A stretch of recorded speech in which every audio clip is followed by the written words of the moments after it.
Hello doctors, welcome, and today we are going to discuss autoimmune hemolytic anemia. Okay, similar संधि विच्छेद करेंगे. Auto immune का मतलब immunity जो खुद के अगेंस्ट है, that causes haemolysis and this haemolysis is responsible for the anaemia.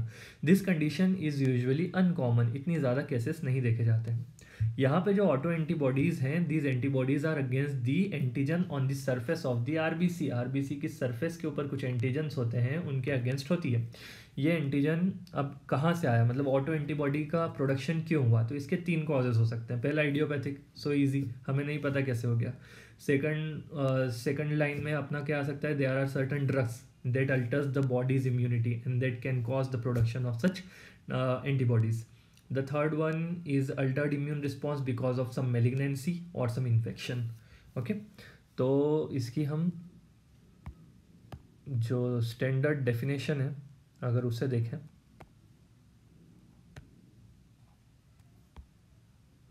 ठीक है. सो ये आपका रॉबिन से लिया गया पैराग्राफ है. इस पैराग्राफ को हम पढ़ते हैं. Immune hemolytic anemia is caused by the antibody that bind to the determinant on the red cell membrane. Okay, determinants यानी antigen. These antibodies may arise spontaneously, यानी हाइड्रोजेनिक हमें नहीं पता कैसे आ गई, और may be induced by exogenous agents such as some drug or the chemical. Getting my point? काफ़ी uncommon disease है. अब देखो, अब now talking about the diagnosis यहाँ पे बात की है, तो इसके लिए हमने एक अलग से सेपरेट वीडियो बनाया है कुम्स टेस्ट पे. आप जाइए और उसे देखिए अगर नहीं देखा है तो, या इस वीडियो के बाद में देखिए. तो यहाँ पे हम शॉर्ट में बात करेंगे कि डायरेक्ट कुम्स टेस्ट एक होता है और एक होता है इनडायरेक्ट कुम्स टेस्ट. ओके, डी से डायग्नोसिस, डी से डायरेक्ट कुम्स टेस्ट. तो अगर डायग्नोसिस बनाना है तो डायरेक्ट कुम्स टेस्ट यूज़ करते हैं. आई से इनडायरेक्ट, और आई का मतलब होता है टू इंश्योर कि कोई प्रॉब्लम तो नहीं हुई, यानी अभी डिसीज़ नहीं हुई है, but there is an ability और not to cause the disease. तो इसे हम इसे कैसे इंश्योर करते हैं, बाय इनडायरेक्ट कुम्स टेस्ट. तो इसकी डिटेल उस वीडियो में काफ़ी अच्छे से हमने डिस्कस की है.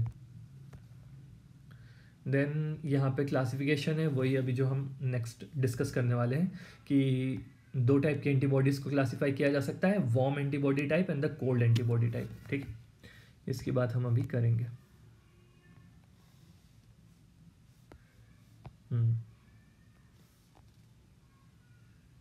So on the surface of the RBC, ये एंटीबॉडीज़ जो बन रही हैं उसके एंटीजन के खिलाफ, वो एंटीबॉडी 2 टाइप की हो सकती है. एक जो 37 डिग्री सेंटीग्रेड यानी हमारी बॉडी टेम्परेचर पे बाइंड करे, या दूसरी हो सकती है जो लेस दैन 37 डिग्री सेंटीग्रेड पे बाइंड करे. ठीक है, usually auto immune haemolytic anaemia students को काफ़ी टफ लगता है. ठीक है, लेकिन हम इसको इजी फॉर्म में पढ़ेंगे, एक सिंगल चार्ट में हम कंप्लीट कर देंगे इस पूरी डिसीज़ को.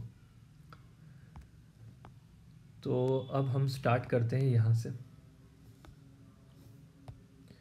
सबसे पहले हम डिस्कस करने वाले हैं antibody that bind at body temperature यानी 37 डिग्री सेंटीग्रेड पे. ये एंटीबॉडीज़ मोस्टली RH एंटीजन के अगेंस्ट टारगेटेड होती हैं, और ये किस वैरायटी की होती हैं, IgG. कैसे याद रखेंगे, IgG, G से गरम. ओके, सो ये है आपकी आरबीसी. कर्सर का कलर चेंज करते हैं अपन.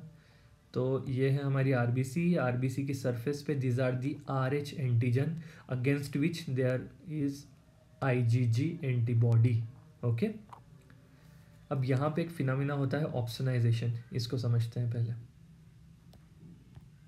ठीक है, नॉर्मली क्या होता है हमारी बॉडी में जो मैक्रोफेजेस होती हैं, दे फेगोसाइटोज द बैक्टीरिया, और या अगर मान लीजिए आरबीसी भी है जिसको मतलब एज अ फॉरेन, अगर उसके सरफेस पे एंटीजन जो है उसको फॉरेन माना जाए, तो स्प्लिनिक फेगोसाइट्स जो होती हैं वो उसको इनगल्फ कर लेती हैं. अब नॉर्मल फेगोसाइटोसिस में क्या प्रॉब्लम है कि जो फेगोसाइटोसिस है वो ब्लड स्ट्रीम में हो रहा है. ब्लड स्ट्रीम है यानी सारी की सारी चीज़ें तैर रही हैं. तो ऐसी केसेस में मैक्रोफेज है, ये हमारा ये भी तैर रहा है. दिस इज सम बैक्टीरिया जो वो भी खुद पूरा फ्लोट कर रहा है. तो देयर आर केसेस कि वो पकड़ में नहीं आता मैक्रोफेज से. ओके, तो बस इसी को प्रिवेंट करने के लिए फिर दूसरा हमारी बॉडी ने जो एक मैकेनिज्म डेवलप किया है उसे कहते हैं opsonisation. In opsonisation what happens actually, कि जो बैक्टीरिया है या तो उसकी सरफेस पे एंटीजन है, या लेट इट बी ये आरबीसी है, तो आरबीसी के सरफेस पे जो एंटीजन है जिसे body as a foreign antigen detect कर रही है, अब उसका फेगोसाइटोसिस ईजी करने के लिए क्या किया जाता है, देयर आर सर्टन प्रोटीन्स जिनको इनके ऊपर टैग कर दिया जाता है. ठीक है, उस पर्टिकुलर एंटीजन के अगेंस्ट उन प्रोटीन्स को टैग कर दिया, और वो प्रोटीन आके इसकी मेम्ब्रेन पे जाके जुड़ चुके हैं बैक्टीरिया या फिर आरबीसी की. ये जो टैग हुए हैं प्रोटीन, इनके कॉम्प्लीमेंट्री रिसेप्टर्स फेगोसाइट के माउथ में पहले से प्रेजेंट होते हैं, ठीक है। तो जैसे ही फिर ये बैक्टीरिया या वो जो फॉरेन एंटीजन लेबल्ड आरबीसी है, वो जैसे ही इस फेगोसाइट के अंदर जाता है, तो there is bond formation between this phagocyte के ऊपर जो कॉम्प्लीमेंट्री रिसेप्टर्स थे एंड जो वो प्रोटीन था, उस प्रोटीन का नाम होता है ऑप्सोनिन। और इस प्रोसेस जिसमें फेगोसाइटोसिस को इजी किया जाता है, इसे बोलते हैं ऑप्सोनाइजेशन। ओके, तो बेसिकली हमारी बॉडी में कौन कौन से ऑप्सोनिन्स होते हैं, तो आप याद रखिए आईजीजी एक बहुत इंपॉर्टेंट ऑप्सोनिन मॉलिक्यूल होता है। इसके अलावा मेनन बाइंडिंग लेक्टिन्स होते हैं, एंड देन आपका C3b जो कॉम्प्लीमेंट पाथवे का प्रोटीन है, वो भी एक ऑप्सोनिन की तरह एक्ट करता है। यहाँ पे हम देखें इस कार्टून फॉर्म में, ये देखिए, ये एंटीजन था जिसके खिलाफ यहाँ आईजीजी एंटीबॉडी बनी। ये एंटीबॉडी के करस्पॉन्डिंग इसके टिथ पे यहाँ पे सॉकेट्स हैं, तो ये जब इसके टिथ से चिपक जाएगा, अब ये आरबीसी कहीं नहीं जा सकती। ओके, अब इसका लाइसिस होके रहेगा। So finally what happens, there occur the haemolysis. Okay, and this haemolysis, ये हीमोलिसिस कहाँ पे हो रहा है, स्प्लीन के अंदर हो रहा है। Therefore it is known as extra vascular haemolysis. हमारी बॉडी के वेस्कुलर स्पेस, एओर्टा, पल्मोनरी, वहाँ नहीं हो रहा है, स्प्लीन में हो रहा है। Therefore known as extra vascular haemolysis. Okay, दूसरी चीज़ अब यहाँ पे समझिए, कभी कभी क्या होता है, ऑप्सोनाइजेशन हो रहा है, बहुत एफिशिएंटली करने की कोशिश हो रही है, पर कई बार मैक्रोफेजेस के माउथ से बस वो निब करके छोड़ देता है। तो अब वो फेगोसाइटोस नहीं हुआ कंप्लीटली, बस निबलिंग हो गई उसकी। इसकी वजह से जो मेम्ब्रेन डैमेज होता है, that membrane damage causes surface area to volume ratio to change, है ना, the surface area to volume ratio decreases and that. अब नॉर्मल आरबीसी कैसी होती है, हमने हेरिडिटरी स्पीरोसाइटोसिस के लेक्चर में भी इसे काफ़ी अच्छे से डेवलप किया है, अभी शॉर्ट में देखेंगे बस, कि नॉर्मल आरबीसी का शेप जो होता है वो बाइकॉन्केव होता है, पर after sale membrane damage RBCs का शेप स्फीरिकल हो जाता है कंप्लीटली। उसकी मेम्ब्रेन डैमेज हो जाती है और देट वो स्फेरिकल शेप को गेन कर लेता है। यहाँ पे अपन समझें इस चीज़ को, ये देखिए कंप्लीटली स्फेरिकल है, बाइकॉन्केव नहीं है, पूरे में ऊपर से नीचे तक एक स्फीयर बन गया है। This is known as spherocytes. तो स्फीरोसाइट्स हमने कहाँ कहाँ देखे थे, चार, मतलब वैसे 3 इंपॉर्टेंट जगह होता है। पहला होता है हमारा हेरिडिटरी स्फीरोसाइटोसिस, दूसरी जगह होती है auto immune anaemia. Auto immune haemolytic anaemia का ही एग्जांपल होते हैं ब्लड ट्रांसफ्यूजन रिएक्शंस, तो वहाँ भी स्फीरोसाइटोसिस देखने के लिए मिलेगा। थर्ड वन, बर्न पेशेंट्स में आपको स्फीरोसाइटोसिस देखने के लिए मिलता है। अब जो कुछ स्मॉल प्रपोर्शन ऑफ सेल है जो स्फीरोसाइट्स के फॉर्म में है, फाइनली उनको भी स्प्लीन में ट्रैप होना है। ओके, क्योंकि उनकी फ्लेक्सिबिलिटी इश्यूज क्रिएट हो जाते हैं and they can not pass through the splenic microvasculature, और वहाँ पे वो भी ट्रैप हो जाते हैं। There occur extravascular haemolysis finally. अब यहाँ पे देखिए, इसे नाम क्या दें, गर्म है, ओके, बॉडी टेम्परेचर पे बाइंड कर रहा है, इसलिए इसका नाम रख देते हैं वार्म। सेल्स का लाइसिस हो रहा है, हीमोलाइसिस, इसलिए इसको बोलेंगे हीमोलाइसिन डिसीज। हीमोलिसिस कराने वाले प्रोटीन्स को हीमोलाइसिन बोलते हैं। That binds at warm temperature, therefore it is known as warm haemolysin disease.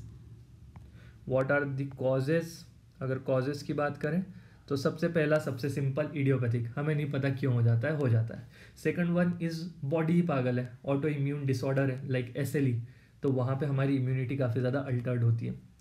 दूसरा होते हैं कैंसर्स, जो मेलिग्नेंसीज है like CLL and follicular lymphoma, they also altars your immunity and causes this type of disease. Then certain drugs which can alter your immunity to cause hemolytic anemias are alpha methyl dopa, penicillin and quinidine. Now let's talk about this second half. Okay, here the antibody binds at a temperature less than 37 degree centigrade, यानी इन antibodies को ठंडा अच्छा लगता है। दो major example हैं आपके, IgM and the IgG। Okay, one by one देखेंगे। The first one is the IgM antibody. IgM antibody के बारे में आपको क्या याद रखना है, पहला देखो बेसिक जो आपका रिकॉल करो, IgM पेंटामेरिक होती है। ओके, उसके अलावा IgM का दूसरा मेजर फंक्शन क्या होता है, क्लासिकल पाथवे का कॉम्प्लीमेंट फिक्सेशन, सबसे एफिशिएंट होता है IgM फॉलोड बाय IgG। तो ये दो इंपॉर्टेंट पॉइंट याद रखिए। अब यहाँ पे समझने की बात यह है कि यहाँ पे जो कॉम्प्लीमेंट फिक्सेशन होता है ना, वो काफ़ी ज़्यादा लेस एफिशिएंट होता है, क्योंकि IgM की आदत है ठंडे में रहने की। ओके, तो जब वो पेरीफेरी में है IgM, तो पेरीफेरी में उसने फिंगर टिप्स है या फिर tip of the nose, year lobes, यहाँ पे जब ब्लड होता है तो वहाँ पे IgM काफ़ी एफिशिएंटली वर्क करता है, क्योंकि वहाँ पे उसको कोल्ड वेदर में अपना थोड़ा सा कोल्ड टेम्परेचर मिलता है। सो वहाँ पे वो कॉम्प्लीमेंट फिक्सेशन करता है, RBC की सरफेस पे कॉम्प्लीमेंट फिक्स हो चुके हैं। okay, with the help of this IgM and the antigen present on the surface of the RBC. But as it fixes the complement at the periphery in the cold weather, as RBC moves towards the core, IgM falls off. पर जैसे जैसे फिर वो blood के through travel करके core body तक पहुंचते हैं तो वहाँ पे जैसे ही टेम्परेचर आपकी बॉडी का बढ़ने लगता है, अब IgM का काम नहीं हो पाता, ओके। अब IgM बाय बाय बोल देता है और वो सरफेस ऑफ द RBC से गिर जाता है। तो इस तरह से जो starting part of the complement cascade होता है ना, C3b वगैरह तक, वो तो इनिशियली अच्छे से होता है, पर जो लेटर हाफ है जहाँ पे मेम्ब्रेन अटैक कॉम्प्लेक्स बनना था, हीमोलिसिस होना था, वो सारी चीज़ें इतनी एफिशिएंटली नहीं हो पाती हैं, ठीक है। तो इसलिए यहाँ पे क्या लिखा गया है, although C3b still attach to the RBC, C3b जो है वो अभी भी अटैच्ड है, okay. Therefore fix complement transiently and sublytic level, मतलब मेम्ब्रेन अटैक कॉम्प्लेक्स नहीं बना, कॉम्प्लीमेंट की मेडिएटेड जो हीमोलिसिस होना चाहिए था मेम्ब्रेन अटैक कॉम्प्लेक्स के थ्रू, वो नहीं हो पाता है, इसलिए यहाँ पे हीमोलिसिस इतनी ज़्यादा प्रीडोमिनेंट प्रॉब्लम नहीं होती है। फिर दूसरी प्रॉब्लम यहाँ क्या होती है वो समझिए, कि जो C3b है ना, ये भी ऑप्सोनिन की तरह एक्ट करता है। वो सिमिलर अपनों ने जो अभी समझा था कि जब इस पर एक पर्टिकुलर मॉलिक्यूल अटैच हो जाता है एंटीजन के ऊपर, that protein molecule usually N antibody, पर वो C3b भी हो सकता था, ओके। तो जब ये C3b अटैच हो जाता है तो ये फेगोसाइटोसिस को ईजी कर देता है, and this is known as opsonisation. तो ऑब्वियसली यहाँ पे भी ऑप्सोनाइजेशन होगा, इतना ज़्यादा मतलब इतना प्रोमिनेंट नहीं होता है, तो ऑप्सोनाइजेशन के थ्रू यहाँ पे भी एक्स्ट्रावेस्कुलर हीमोलिसिस देखने के लिए मिलता है। लेकिन जो मेजर इवेंट यहाँ पे होते हैं ना, वो दूसरे हैं। IgM जैसे अपनों ने बात की थी, एक पेंटामर होता है, IgM पेंटामर है, यानी उसके 5 हाथ हैं। अब वो पांचों हाथ से अलग अलग RBCs को पकड़ेगा, अलग अलग RBCs को पकड़ेगा तो सारी RBCs आपस में क्लम्प हो जाती हैं, ठीक है। This clumping is known as agglutination और this is a major event, therefore it is known as cold agglutinin disease. Cold का मतलब जो कोल्ड इन्वायरमेंट लव करती है, एग्लूटिनिन यानी एनी प्रोटीन और molecule that is causing agglutination and the disease. अब this agglutination clumping is causing the capillary obstruction, okay, that can precipitate the Raynaud in the patient. यहाँ पे ये देखिए, इस डायग्राम की हेल्प से समझाने की कोशिश की गई है कि ये आपकी IgM है, pentameric, okay, and this pentameric IgM combining with multiple RBCs causing the clumping and the agglutination, okay. अब it is usually seen in certain infections। अब यहाँ पे कैसे याद रखोगे, वापस से अपन चार्ट को देखते हैं। यहाँ हमने जो IgG देखा था ना, गरम वाला, तो G याद कीजिए, G हम इनिशियल्स ऑफ आवर कॉलेज में पढ़ते हैं कि IgG जो है वो क्रॉनिक एंटीबॉडी होती है। तो यहाँ पे देखो, auto immune disease are chronic, lymphoma chronic, जो ड्रग इंटेक है अगर क्रॉनिक है तो क्रॉनिक बेसिस पे हो रही है, इसलिए आपको याद रखना है कि यहाँ पे IgG होगी, ठीक है। ये बस एक याद रखने का फंडा बता रहा हूँ मैं। जबकि इधर देखेंगे IgM में, तो IgM यूजुअली एक्यूट इन्फेक्शन को रिप्रेजेंट करता है, तो यहाँ पे सारे के सारे इन्फेक्शंस आएंगे। और इंपॉर्टेंट कौन कौन से हैं infections, mycoplasma infectious mononucleosis, okay, और there will be a recent history of pneumonia in the question, Epstein Barr virus infection, cytomegalovirus infection and HIV, ठीक है। तो this infection can alter your immunity and can cause this altered immune response causing autoimmune haemolytic anaemia. Now talking about the next one, that is the IgG। अब ये IgG भी ठंडे वाले ही है, okay, 37 degree centigrade से कम पे bind करता है। लेकिन अब यहाँ पे मतलब इसके पास IgG के पास प्लस पॉइंट क्या है, इसका बाइफेजिक बिहेवियर होता है। बोलता है ठंड में आपने मेरे को यहाँ पे, जब पेरीफेरी में ब्लड था तब मैंने RBC से अटैच हुआ, RBC के सरफेस एंटीजन से, ठीक है। अब ये मत सोचना कि कोर पर आते आते जब टेम्परेचर बढ़ेगा तो मैं फॉल ऑफ हो जाऊंगा IgM की तरह। मैं बाइफेजिक हूँ, मैं यहाँ पे भी बाइंड रहूँगा और यहाँ पे भी बाइंड रहूँगा, तो इनिशियल कॉम्प्लीमेंट का पाथवे तो करा ही करा, और जो फाइनल जो मेम्ब्रेन अटैक कॉम्प्लेक्स बनने वाला होता है C5 से C9 वाला, वो भी कॉम्प्लीमेंट कैस्केड में चालू रखूँगा।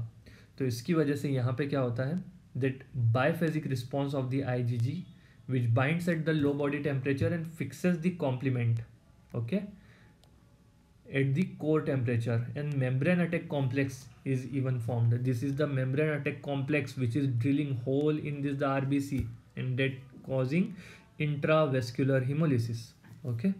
तो वहाँ पे हमने पढ़ा थे दोनों जगह, मतलब फर्स्ट वाले केस में एक्स्ट्रावेस्कुलर हिमोलिसिस, उसके बाद IgM में एक माइनर पार्ट था एक्स्ट्रावेस्कुलर, लेकिन यहाँ IgG में हमें बहुत ज़्यादा इंट्रावेस्कुलर हिमोलिसिस देखने के लिए मिलता है। अब इस डिसीज़ को मैं क्या नाम दूँ? तो इस डिसीज़ को हम बोलते हैं कोल्ड हीमोलाइसिन डिसीज़। क्यों? कोल्ड वेदर में हो रही है, कोल्ड लविंग एंटीबॉडीज़ हैं, हीमोलाइसिस कर रही हैं ये एंटीबॉडीज़, और ऐसी ये डिसीज़ है। ओके, अब ये जो आईजीजी एंटीबॉडीज़ है ना, इनका एक अलग से नाम भी है, IgG antibody against the P antigen on the RBC. These are known as the Doneth-Landsteiner antibody, okay, and this disease is also known as the paroxysmal cold hemoglobinuria. So this was all about it, okay. एक simple से chart के form में आपको याद रखना है, ठीक है। Thank you so much.